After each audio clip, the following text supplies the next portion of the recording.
한 주간의 커피 소식을 한자리에 모아 알아보는 시간, 주간 커피 뉴스입니다. 벌써 1월의 마지막 주입니다. 다음 주엔 설날이 있는데요.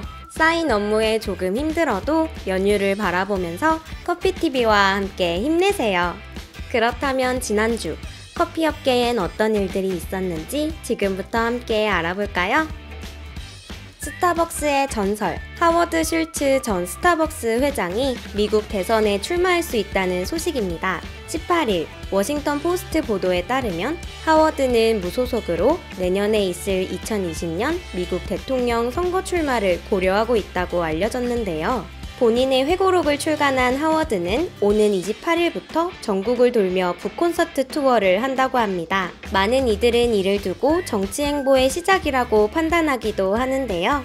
한편 슐츠 회장은 버락 오바마 전 대통령의 후원자였으며 2016년 대선 때 힐러리 클린턴을 공개 지지하며 정치에 관심을 보였습니다. 스타벅스의 커피 대통령 하워드 슐츠가 과연 미국 대통령에 도전하게 될지 함께 지켜볼까요? 월드커피 로스팅 챔피언이 탄생했습니다. 지난 20일부터 이탈리아 리미니 시잽 전시장에서 나흘간 진행된 WCRC의 챔피언은 바로 러시아의 블라디미르 네나셰프 선수인데요. 본선 무대에 진출한 총 23명의 선수들을 제치고 챔피언의 자리를 차지했습니다. 2위는 일본의 요시유키 나카무라 선수이며 3위는 프랑스의 베다 비라스와미 선수인데요. 작년 12월 우리나라 대표 로스터로 선발된 권태환 로스터는 14위에 랭크되었습니다. 약 한 달간의 짧은 준비 시간 동안 열심히 노력한 권태환 선수, 정말 고생하셨습니다.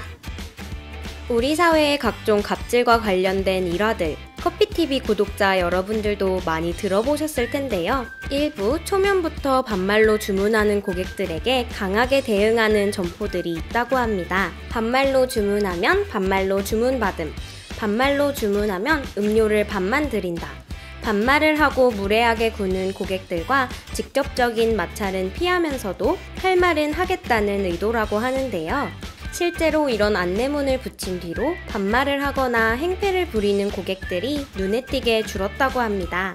법적으로는 지난해 10월 감정노동자 보호법이 시행되면서 고객의 폭언이나 폭행으로부터 보호받을 길이 생기긴 했는데요.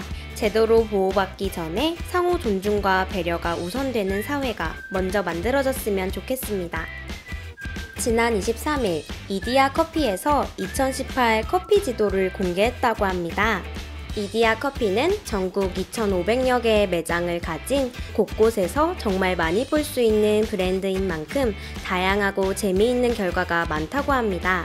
지난해 가장 많이 팔린 커피 음료는 아이스 아메리카노이며 타 지역에 비해 서울권의 매장들에서 커피 음료의 판매 점유율이 높았다고 하는데요. 이 중 특히 라떼의 점유율이 20% 이상으로 전국에서 가장 높은 수치를 보였다고 합니다. 경기권은 어린이 음료, 경상권은 콜드브루, 제주 지역은 따뜻한 음료들이 강세를 보이며 지역의 사회 문화적 특성이 반영되어 있다는데요. 커피TV 구독자 여러분들은 어떤 메뉴를 가장 즐겨 드시나요? 방탄커피와 간헐적 단식이 만났을 때 최고의 다이어트 효율을 보인다고 합니다. 매거진 동화에 소개된 이 방법은 우리 몸을 포도당이 아닌 케톤을 사용하여 에너지를 충당하는 상태, 즉 케토시스 상태로 만들어 체지방을 태운다고 하는데요.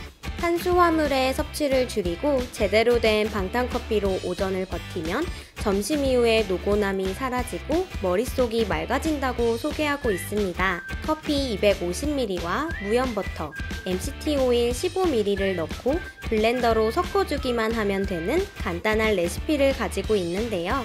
일각에서는 저탄고지, 간헐적 단식과 같은 일편향된 영양소 섭취는 좋지 못한 결과를 가져올 수 있다고 지적하기도 합니다. 커피TV 여러분은 어떻게 생각하는지 댓글로 알려주세요.